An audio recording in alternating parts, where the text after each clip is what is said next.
Hey, scientists, grab those lab coats and goggles as today we explore how our understanding of science has changed over time and how. Let's get into it with our essential questions for today.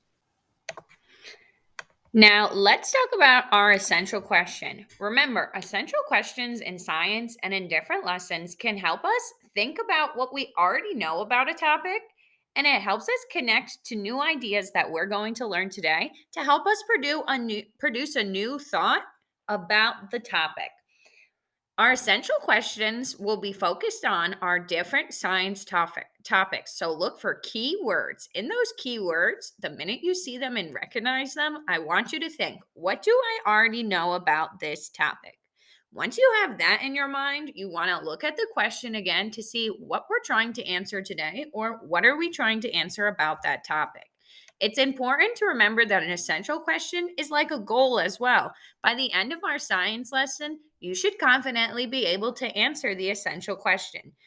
Let's go over our essential question for today. Pause the video and read the essential questions now as a class. Now, for this week, scientists, we're doing something a little bit different. We are going to take a look back in time about how science has changed over the past years. This week, we will focus on understanding how our knowledge and exploration of space specifically has changed over time. These things have shifted based on where we are in space and time. We're going to talk about different influential people or scientists and how they have been able to help shift our understanding of space as time has gone on. Let's get into it with today's activity. Do you recognize any of the people on this screen? Even if you don't recognize them, do you have any idea or can you take a guess at maybe what they helped us discover in science, specifically to do with space? Take time now with your table groups or with a small group and take a guess at who some of these famous people are, what their jobs might be, and specifically, if they invented something, what might they have invented or found for us that might be in space or involve space? Take your time, pause the video, and take about 5 minutes to have this discussion. Take 2 minutes to discuss with your table groups and 3 minutes to share your ideas as a class. Then come back. Well, who are some of these famous people in these pictures? These are all famous scientists that have helped form some of our understandings of space as we look at it today, from Sir Isaac Newton's study of physics to more scientists who help us understand our place in the cosmos, like Edwin Hubble, or even Galileo, who helped study more about astronomy and the stars, and even helped develop the first space telescope. That's what we'll be exploring more about today. Let's look at what we'll be doing in today's full group activity.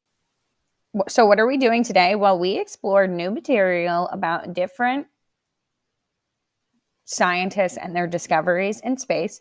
We'll learn through different videos, games, and readings about these specific scientists and those specific inventions. Today, we'll be reading Exploring Space with Telescopes. Now, before we read this article, we are going to set up our pieces of paper to help us summarize what is happening in each of the different subheadings that we come across. For today, as we read Explore Space with Telescopes, we want to set up our paper as followed. At the top of our paper, we want to have the title of our article. So at the top of your paper here, you want to have the title of your article. Take your pencils right now, find the title, and write the title of the article at the top of your page. Pause the video if you need time to do so. After you have written the title of the page, it's important that we mark off certain sections. We are going to be reading what's called a subheading. In each of the different subheadings, we'll be collecting different facts. For setting up our graphic organizers, we'll have the title of our article at the top. Then we'll have our first subheading. So I'm going to write subheading on my paper, or subhead. And then when we come across that subhead, remember, subheading is a smaller title on a paper.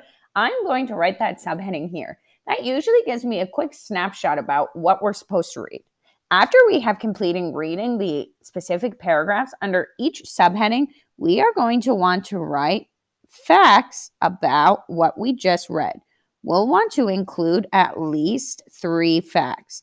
Our facts can be different images with captions that we found interesting. They can be different information that we read specifically, or if we want to draw and create a diagram with labels, we can do that as well. As you set up your note-taking paper now, make sure to use your lines to help organize your ideas and collect the information.